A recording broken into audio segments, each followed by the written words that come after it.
ఓం నమో వెంకటేశాయ. మనకి శ్రావణ మాసంలో వచ్చేటువంటి విశేషమైనటువంటి పండుగల గురించి తెలుసుకునే ప్రయత్నం చేద్దాం. మనకి ఈ శ్రావణ మాసం చాలా విశేషమైనటువంటిది. నోములు, వ్రతాలు, పూజలు, భగవంతుడిని ఆరాధన చేసేటువంటి విశేషమైనటువంటి పర్వదినాలు కూడా ఈ మాసంలో ఎన్నో ఉన్నాయి. ఈ మాసంలో ముందుగా చూసుకుంటే శివుడు ఈ యొక్క హాలాహలాన్ని తీసుకునే కంఠంలో ఉంచినటువంటి మాసం కూడా ఈ మాసం అని చెప్తారు. అందుమూలంగా శివుడికి కూడా విశేషమైనటువంటి అభిషేకాది కైంకర్యాలు చేస్తూ ఉంటారు.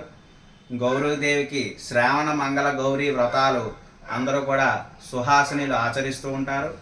అలాగే శ్రావణ లక్ష్మిని శుక్రవారం రోజున విశేషంగా అష్టలక్ష్మిలో వరలక్ష్మీదేవికి ఎంతో ప్రత్యేకత ఉన్నటువంటి శ్రావణ మాసంలో ఈ వరలక్ష్మీదేవికి వ్రతాన్ని ఆచరించినట్లయితే సకల శుభాలు కలిగి ప్రతి స్త్రీ కూడా దీర్ఘ సుమంగళిని ప్రాప్తి కొరకు అమ్మవారికి విశేషంగా ఆరాధన చేస్తూ ఉంటారు. శ్రావణ వరలక్ష్మీదేవిని అలాగే విష్ణుమూర్తిని శనివారాల్లో పూజిస్తారు. ఈ యొక్క మాసంలో సోమవారము, శనివారము, మంగళవారము, శుక్రవారము. సోమవారము శివుడికి, మంగళవారము పార్వతీదేవికి శ్రావణ మంగళ గౌరీగా, అలాగే శుక్రవారం శ్రావణ లక్ష్మికి, శనివారం రోజున విష్ణుమూర్తిని పూజించేటువంటి రోజులు. అందున కలియుగ వైకుంఠ నాయకుడైనటువంటి వెంకటేశ్వర స్వామివారికి విశేషంగా శుక్రవారం స్వామివారి యొక్క వక్షస్థలంలో వ్యూహలక్ష్మి అమ్మవారు ఉంటారు కనుక స్వామివారికి శుక్రవారాభిషేకం ప్రత్యేకం. శనివారం అలంకార ప్రియోహ విష్ణు కాబట్టి స్వామివారు సరబాలంకారమైనటువంటి సుగంధ పరిమళమైనటువంటి పుష్పాలను ధరించి స్వామివారు ఉంటారు. కాబట్టి నేటికి కూడా తిరుపతిలో ప్రతి శుక్రవారము కూడా స్వామివారికి విశేషమైనటువంటి శుక్రవారాభిషేకం జరుగుతూ ఉంటుంది. ఈ శ్రావణ మాసంలో ప్రతి ఒక్కరూ కూడా ఆచరించేటువంటిది వరలక్ష్మి వ్రతం. ఖచ్చితంగా మహిళలు అందరూ కూడా పౌర్ణమి ముందు వచ్చేటువంటి శుక్రవారం వరలక్ష్మి శుక్రవారంగా చెప్పడం జరిగింది. మనకి ఈసారి 5 శుక్రవారములు వచ్చాయి. ప్రారంభం ఈ నెల జూలై నెల 25వ తేదీన ప్రారంభంలోనే శుక్రవారం రావడం, తదుపరి 1వ తేదీ శుక్రవారం, తరువాత 8వ తేదీ శుక్రవారం వరలక్ష్మి వ్రతంగా చెప్పడం జరిగింది. 3వ శుక్రవారం అయినప్పటికీ పౌర్ణమి ముందు రోజు శుక్రవారం మనకి వ్రత కథలో చెప్పిన విధంగా వరలక్ష్మి శుక్రవార వ్రతాన్ని ఆచరించాలి అని చెప్పి మనకి పంచాంగకర్తలు సూచించినటువంటి విషయం.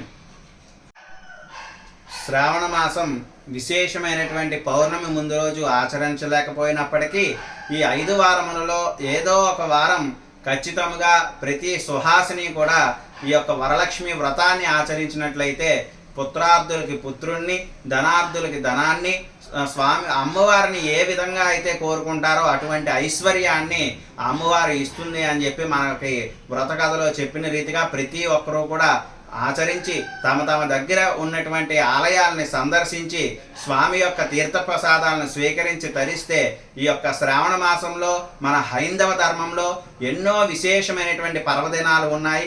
అందులో శ్రావణ మాసంలో ఇంకా బ్రాహ్మణోత్తములు, బ్రాహ్మణ క్షత్రియ వైశ్యులు అందరూ కూడా ఈ యొక్క శ్రావణ పౌర్ణమి రోజున జంధ్యాల పౌర్ణమి అంటారు. ఆ శ్రావణ పౌర్ణమి రోజున ప్రతి ఒక్కరూ కూడా యజ్ఞోపవీతాన్ని, నూతనమైనటువంటి ఈ యొక్క యజ్ఞోపవీతాన్ని ధరించి తరువాత గాయత్రి జపాన్ని యథాశక్తిగా ఆచరిస్తే ఎన్నో విశేషమైనటువంటి ఫలితాలు కలుగుతాయి. పిల్లలు ఆ రోజునే లక్ష్మీ హైగ్రీవ జయంతి, ఈ యొక్క విద్యలన్నిటికీ కూడా మనకి సంపూర్ణంగా లభించేటువంటి విష్ణుమూర్తి అవతారాలలో ఒకటైనటువంటి హయగ్రీవ స్వామి వారికి విశేషంగా ఆరాధన చేసి ఆ రోజు శనగలను ప్రసాదంగా స్వామివారికి ఆరగింపు చేసినట్లయితే ప్రతి ఒక్కరికి కూడా విద్య సంపూర్ణంగా లభిస్తుంది. కాబట్టి లక్ష్మీ హయగ్రీవ జయంతి కూడా ఆ రోజునే 9వ తేదీ వచ్చింది, శనివారం రోజున రావడం ఇంకా విశేషం. కాబట్టి అందరూ కూడా వరలక్ష్మి శుక్రవారం 8వ తేదీ, 9వ తేదీ హయగ్రీవ జయంతి, అలాగే శ్రావణ పౌర్ణమి కూడా విశేషంగా నోములు వ్రతాలు ఆచరిస్తూ కలియుగ దైవం వెంకటేశ్వర స్వామివారిని శనివారం వచ్చిన సందర్భంలో దర్శనం చేసుకుని లక్ష్మీ హయగ్రీవ స్వామివారికి విశేషంగా ఇంట్లో తమ పిల్లల చేత ఆరాధన చేయించి శనగలను ప్రసాదంగా స్వామివారికి ఆరగింపు చేసుకుని ఇవన్నీ కూడా చేసుకుంటే ఈ యొక్క నాగపంచమి, గరుడ పంచమి ఇవన్నీ కూడా ఈ మాసంలోనే ఒక్కొక్క తేదీ ఒక్కొక్క రకమైనటువంటి విశేషమైనటువంటి ఫలితాలను ఇచ్చేటువంటి యొక్క శ్రావణ మాస వైభవాన్ని అందరూ కూడా ఆచరించాలి అని భగవత్ కృపకు అందరూ కూడా పాత్రులు కావాలని చెప్పి కోరుకుంటున్నాం. ఓం నమో వెంకటేశాయ.